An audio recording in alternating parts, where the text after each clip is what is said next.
HBO's preview for episode 3 has dropped with a great sneak peek just how far in time we're going and what we can expect. Warning, this is a full book and trailer spoiler video, so if you're wanting something more non-spoilery, check out my weekly episode breakdowns, which I'll leave a link to in the description below, as well as for the HBO trailer. Now let's get into it. A pretty empty small council with the dejected King Viserys watching his daughter Rhaenyra saunter off. If there's one big theme this preview has, it's how Rhaenyra deals with the shocking news that her dad will wed her best friend, Alicent Hightower. It'll be interesting if they actually show us this wedding, or if we simply fast forward about 1.5 to 2 years from the events of episode 2. This is my rough estimate, considering we'll see Alicent and Viserys' first child, Aegon II, named of course after the first Targaryen king, Aegon the Conqueror, the same Aegon who had the dream about a great evil sweeping the land during a long winter. Rhaenyra is wearing a really interesting dress here. Is it one of her normal ones, or is it for some special event? The king himself also carries with him the cat's paw dagger, which he held suspiciously close when he told Rhaenyra about Aegon's dream. Otto tells his daughter that Aegon will be king. This would go against what Viserys told Rhaenyra in episode 2, that she would remain his heir. I'm wondering if we're at Driftmark here, the home of the Valyrians. This certainly doesn't look like the Red Keep, and there are these sea snake type sculptures on the walls and cups. Bonus points if you caught the little doll here, likely for Aegon. You'll also notice Alicent here with her hair in this type of braid, the same braid we'll see her in while the king shows off Aegon to the crowd. So I think we'll see the king and queen going around the realm to show the child off,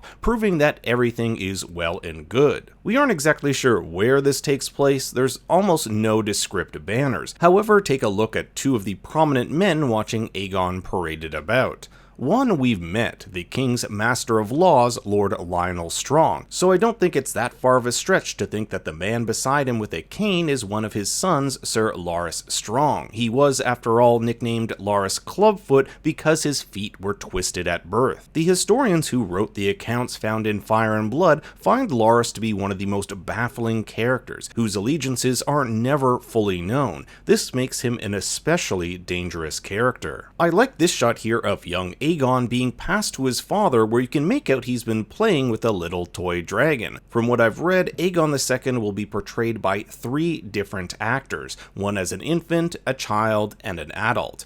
Aegon will ride Sunfyre, who we haven't seen in the show yet, but whom we've seen in the previews. Rhaenyra here looking a bit dejected in what appears to be the small council chamber. You can make out some white hair and possibly a dagger hilt, so I'm wondering if this is part of the first shot we saw earlier. Whatever it is, it does not look like good news for Rhaenyra. The king feeds his son in the royal carriage while telling Rhaenyra she will soon be with her own son. Rhaenyra will have her first child with Corlys Velaryon's son Laenor roughly 7 years after the birth of Aegon II. We've seen the two together in the previews, however it looks like in this episode the writers are setting up Rhaenyra's romance with Sir Criston Cole. Rhaenyra will tell her father that she does not wish to marry, but she, like him, is bound to duty. I wonder if this scene is where he tells her that she is to wed Laenor. Remember, we did see Otto and Alicent at Driftmark, the home of the Valyrians, so it's possible all of this is connected. Bonus points if you caught the little cup for our cupbearer beside her in the carriage. Alicent tells what is likely Rhaenyra that things don't have to be this way, hinting that their friendship is on the rocks. This looks to take place at the weirwood tree at the Red Keep, which is ironic since that's where we saw their friendship at its strongest. Rhaenyra tells her that no one is here for her as we catch a glimpse of Sir Criston Cole watching her ride off. Sir Criston is tasked with Rhaenyra's protection, so obviously he goes after her. We've seen a better shot of this in the season trailer. Unfortunately for Rhaenyra, she's stalked by a wild animal, a boar by the looks of it.